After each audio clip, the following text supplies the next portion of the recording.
Alright, இதில் என்ன பார்க்க போகிறோம்னா Laplace transforms of the form e power at f of t. அதாவது நீங்கள் Laplace transform கண்டுபிடிக்கணும், ஆனால் அதில் e power at into f of t இந்த ஃபார்மெட்டில் வந்திருக்குன்னா என்ன பண்ணணும் அப்படிங்கிறதுக்கான சொல்யூஷன் தான் இப்போ பார்க்க போகிறோம். Determine using first shifting property. Okay fine. So இங்கே பாருங்கள், இதுக்கு பேர் ஷிஃப்டிங் ப்ராப்பர்ட்டின்னு பேர். சப்போஸ் நமக்கு தெரியும் லேப்லஸ் ட்ரான்ஸ்ஃபார்ம் எஃப் ஆஃப் டியை நம்ம எஃப் ஆஃப் எஸ்ன்னு சொல்லுவோம்.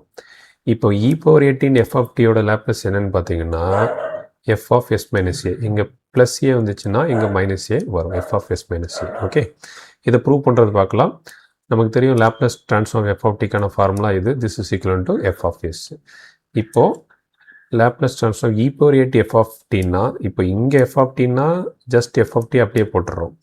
இப்போ இதே இடத்துல எஃப் ஆஃப் டிக்கு பதிலாக இ பவர் ஏட்டின் எஃப் ஆஃப் டின்னு வந்துச்சுன்னா இந்த எஃப் ஆஃப் டிங்கிற பிளேஸில் இ பவர் ஏட்டிங்கிற எஃப் ஆஃப் டிங்கிற வேல்யூவை சப்ஸ்டியூட் பண்ணிடுறோம். அவ்வளோதான், மீதி எல்லாத்தையும் அதே மாதிரி கீழே இறக்கிடுறோம்.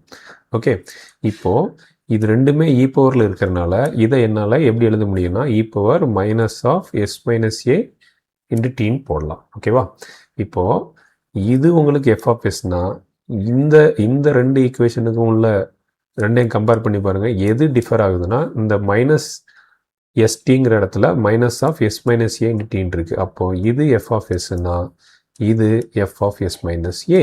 அவ்வளோதான், இதுதான் நாம் முதல்ல இந்த தியரத்தோட பிகினிங்கில் சொன்னது, f of s minus a அப்படின்னு சொன்னோம். இப்போ அதே மாதிரி Laplace transform e power minus a t, இந்த இடத்துல பாருங்கள் மைனஸ் ஏடி எஃப் ஆஃப் டின்னா இங்கே ப்ளஸ்ஸாக மாறும், இங்கே மைனஸ்னால் இங்கே எஃப் ஆஃப் எஸ் ப்ளஸ் ஏன்னு மாறும். ஓகேவா? இது வந்து ஷிஃப்டிங் ப்ராப்பர்ட்டின்னு சொல்கிறோம். இதை யூஸ் பண்ணி நிறைய ப்ராப்ளம்ஸுக்கு குயிக்காக நம்மளால் சொல்யூஷன் டெரைவ் பண்ண முடியும். இப்போ பாருங்கள், இங்கே நிறைய எக்ஸாம்பிள்ஸ் கொடுத்துருக்காங்க. சைன் பிடி அப்படிங்கிறதுக்கு லேப்லஸ் ட்ரான்ஸ்ஃபார்ம் இதுன்னு நமக்கு ஏற்கனவே தெரியும். ஓகேவா? P by S square plus P square. இப்போ e power a t into sine பிடியோட லேப்லஸ் அப்படின்னு கேட்டிருந்தாங்கன்னா இதை முதல்ல அப்படியே எழுதிருங்க. எங்கெல்லாம் எஸ் வேல்யூ வருதோ அங்கெல்லாம் இந்த இ பவர் ஏட்டின்னு இருக்குது, அப்போ எஸ்ஸுக்கு பதிலாக எஸ் மைனஸ் ஏன்னு சொல்லி ரீப்ளேஸ் பண்ணணும். அவ்வளோதான், இப்படி வந்துருச்சா? இப்போ காஸ் பிடி பாருங்கள், இது நமக்கு தெரியும் லேப்லஸ் ட்ரான்ஸ்ஃபார்ம். இப்போ எங்கெல்லாம் எஸ் வேல்யூ வருதோ அங்கெல்லாம் இ பவர் ஏடி காஸ் பிடி கேட்டிருக்காங்க, அப்போது இ பவர் ப்ளஸ் ஏடி, அப்போது எஸ்ஸுக்கு பதிலாக எஸ் மைனஸ் ஏ போட்டுருங்க. ஓகேவா? அதே மாதிரி சைன் ஹெச் பிடிக்கான லேப்லஸ் வந்து இது. இப்போ இ பவர் ஏடி சைன் ஹெச் பிடி கேட்டிருக்காங்க, அப்போது எங்கெல்லாம் எஸ் வருதோ அங்கெல்லாம் எஸ் மைனஸ் ஏ போட்டிங்கன்னா உங்களுக்கு ஆன்சர் குயிக்காக வந்துடும்.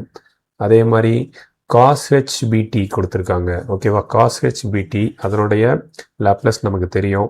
இப்போ இ பவர் ஏடி காஸ் ஹெச் பிடினா எங்கெல்லாம் எஸ் வருதோ அங்கெல்லாம் எஸ் மைனஸ் ஏன்னு சொல்லி ரீப்ளேஸ் பண்ணிட வேண்டியதான். ஓகேவா? அதே மாதிரி இப்போ சப்போஸ் இது வந்து இ பவர் மைனஸ் ஏட்டின்னு வச்சுக்கோங்களேன், எங்கெல்லாம் எஸ் வருதோ அங்கெல்லாம் S plus A whole square அப்படின்னு போட்டு ரீப்ளேஸ் பண்ணுவோம். சரியா?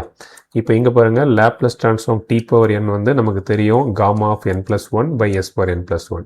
இப்போ e power a t into T power N அப்படின்னு கேட்டால் எங்கெல்லாம் எஸ் வருதோ அங்கெல்லாம் எஸ் மைனஸ் ஏன்னு போட்டால் முடிஞ்சு போச்சு. ஓகேவா? ரைட், இதுதான் இந்த ஷிஃப்டிங் ப்ராப்பர்ட்டியோட advantage. E power a t plus ஏடின்னா எஸ் மைனஸ் ஏன்னு சப்ஸ்டியூட் பண்ணணும். E power minus a t into some function அப்படி இருந்துச்சுன்னா எங்கெல்லாம் எஸ் வருதோ அங்கெல்லாம் எஸ் பவர் ப்ளஸ் ஏன்னு போடணும். ஓகேவா? Right. Minus e power a t plus ஏடினா s minus a, e power minus ஏடினா எஸ் ப்ளஸ் ஏ. ஓகேவா? ரைட்.